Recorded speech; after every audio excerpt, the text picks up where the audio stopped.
Wabede wateke mikono jogolo musinze bigambe biva mu kamwa ako. Lift up your hands and worship. Wabede wateke mikono jogolo yasamya kamwa ako. Lift up your hands and Leka worship. kulire ngomwe bazambi bigambe biva mu kamwa ako ne mutima go. Let him hear you worshiping him from your heart. Wekolere yawe bigambo nga byakosinza na kutenda na mugulumiza.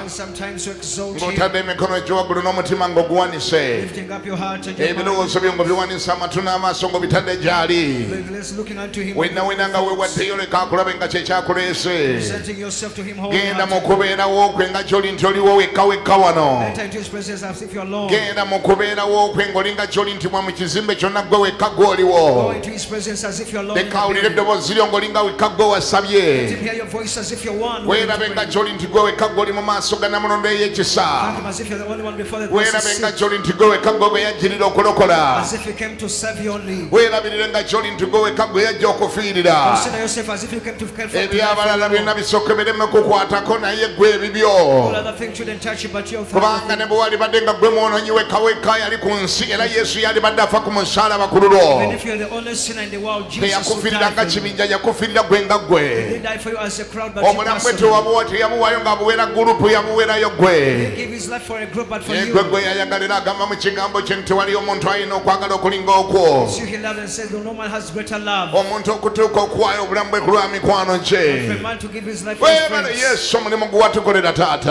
Thank you, Lord, for the job you did Kyetubadde for us. akusinzanga ne tugulumizanga ne tukosamu ekitiibwa. That's why we shall always glorify Wabeera omulamu emirembe kyonna taata. you who lives forever. Saaviisi eno Mukama tugikugabudde taata. This service into your hands. Saaviisi eno tugikugabudde taata. We dedicate this service to Kubanga your era hands. gwe watuleese. Because you have run with us Kubanga in era care. gwe watukuŋŋaanyisiza. The reason we gather, Tukwegalira taata jangu we ogifuge. ask you to come and Tukwegalira gijjuze omwoyo gw'omutukuvu. fill it with your spirit. Tukwegalira gijjuze ekisa kyo. Fill us with your Tukwegalira power and gijjuze grace. ekitiibwa Fill us kyo. with your grace. Tukwegalira gijjuze amaanyi go. Fill us with your power. Tujjuze okwagala kwa mitima gyaffe. Fill in Tukozese your lives. by'oyagala Mukama. Use us for your Leka will. eddoboozi eriwunya akawoowo Mukama lifulume mu kifo kino okujja mu maaso go. with a good sense Twewonga ky'oli gwabeera omulamu emirembe dedicate gyonna. ourselves unto Ngamba you. gwe amawanga gonna gwe gatya. Whom nations Ngamba gwe fear. ensi zonna gwe zitendereza. All nations glorify Ngamba you. gwe kabaka w'abakabaka. The King of Ngamba gwe kings. katonda w'abakatonda. The Lord of Ngamba gwe lords. mukama w'abaami. The Lord of Ngamba gwe lords. kitaffe atajjulukuka. Everlasting Mukama Father. atagwawo. Everlasting Maanyi ga God. Isirayiri taata. The strength of Ye gwe Israel. katonda ne watali gwe tewali katonda mulala. There is no Kitaawe other wa God. mukama waffe Yesu The Kristo. Father of our Lord Maanyi Jesus. gaffe era essuubi lyaffe. Our strength Essanyu and lyaffe Mukama. Our Efyuca joy. yaffe taata. Our Anti future. yegwe ttaala yaffe taata. Our Nga lamp tudde of mu nzikiza oli ttaala yaffe. When the darkness Enjala falls. ng'etulumya obeera mmere yaffe. Ewatali ssuubi obeera ssuubi lyaffe.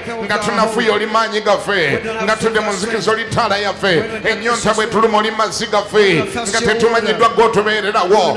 Emisango obeera looya waffe taata. Ani akwenkana? Gwe kabaka w'abakabaka. Gwe katonda w'abakatonda. Gwe mukama w'abakama. Gwe kitaffe atagwawo. Gwe mukama w'ekitalo. Gwe taata ow'amaanyi. Amanga gonna gwe gatya. Ensana gwe zitendereza. Ani katonda wabula gwe? Maanyi kyamuliro okuggyako amaanyi go. Osaanidde ssebo. You are worthy, O God. Osaanidde taata. You are worthy, O Lord. Osaanidde mukama bakama. You are worthy, O King of Osaanidde kings. nannyini gunanjowenza.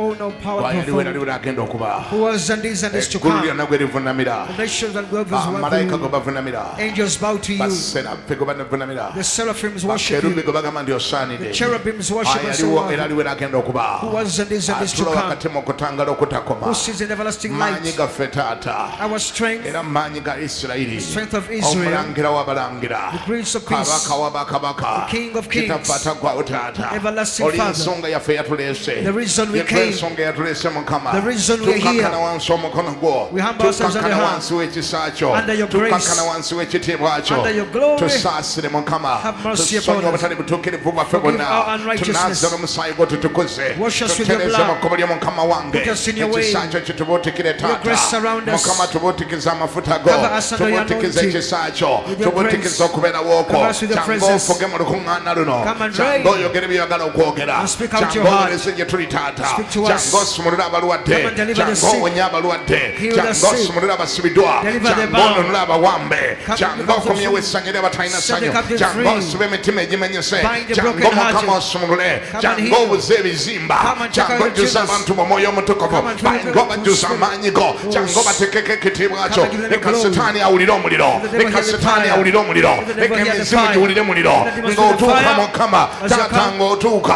taata ng'otuuka emizimu leka giwulire omuliro endwadde ziwulire omuliro ebikwena biwulire omuliro ebiteega biwulire omuliro abacwezi bawulire omuliro dayimoni awulire omuliro obwavu buwulire omuliro amabanja gawulire omuliro leka gadduke nga tewali n'agagobye leka bidduke nga tewali naye abigobye leka omuliro gwa mukama gubiiganye omuliro gwa katonda gubiiganye omuliro gwa katonda gwe guba gubyokya ebyakwata bikutukirawo mu linnya lya yesu Omunazalesi mu linnya lya yesu Omunazalesi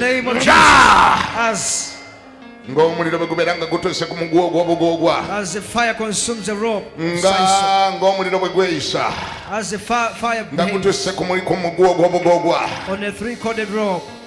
leka n'ebibadde byakukwata bwe bibeera biwulira mu linnya lya yesu Omunazalesi. In the name of Jesus, you who are sick, be healed. Whether in your home, whether in radio, whether in Uganda, or abroad, receive your healing. Receive your healing now. Receive your healing right now. Look for your sickness and never to see it. The grace of God come up to you in rain. Maybe watered by the glory of God, by the anointing.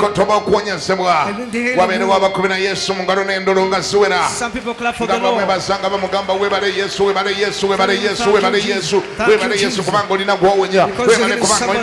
Webale kubanga olina gw'otaasa, webale kubanga olina gw'osobojja, webale olina gw'owonya, waliwo gw'owonya, abamu bali wano bawonya, abalala bali mu malwaliro, waliyo abali maka gaabwe, waliyo abali mu malwaliro, waliyo abali ewaka, waliyo abali mu Uganda, waliyo abali mu Uganda, bawonyezebwa mu linnya lya Yesu Kristo Mukama waffe n'omulokozi waffe. In the name of Jesus Christ our Lord and Savior. Hallelujah! Say hallelujah. Wanjagalako ki ze yali tasaanira, wanjagalako ki ze yali tasaanira, naye Mukama wanjagalako ki, mama naye Mukama mama nakati neewuunya, naye Kabaka kalungi kike nalina, naye Kabaka gatalina birungi, wanjagalako ki yali tasaanira, singi wanjagalako ki yali tasaanira. Okubira engalo yayakwagala.